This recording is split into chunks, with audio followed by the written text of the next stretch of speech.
अगले श्लोक में भर्तृहरि कहते हैं, हे सुंदरी, तुम्हारे में धनुर्विद्या की अपूर्व चतुरता कैसी दिखाई दे रही है, मैं समझ नहीं पाता। जो केवल अपने गुण यानी प्रत्यंचा पक्षांतर में सौंदर्य आदि से ही रसिकों के मन को हर लेती है, वाणों से नहीं। तो सचमुच स्त्री की बिरत इस श्लोक में झलक रही है भर्तृहरि के द्वारा।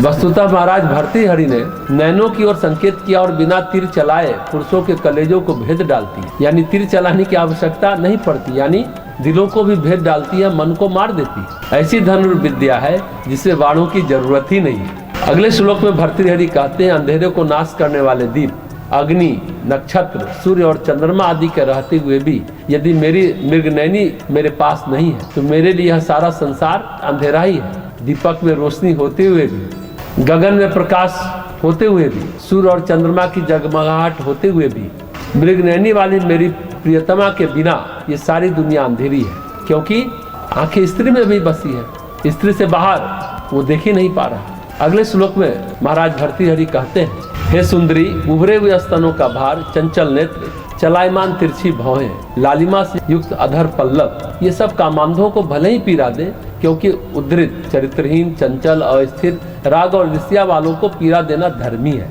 परंतु कामदेव के द्वारा लिखी गई सौभाग्य सूचक अक्षरमाला की तरह मध्य भाग में स्थित रोमावली क्यों पीड़ा देती? क्योंकि मध्यस्थ को ही तटस्थ रहना चाहिए, किसी एक पक्ष को पीड़ा देना उचित नहीं है। तो भर्तृहरि जो ये सब ज्ञान दे रहे हैं, सारी उपमाएं दे रहे हैं, ये सगाई से शादी तक की मनोहर गान है।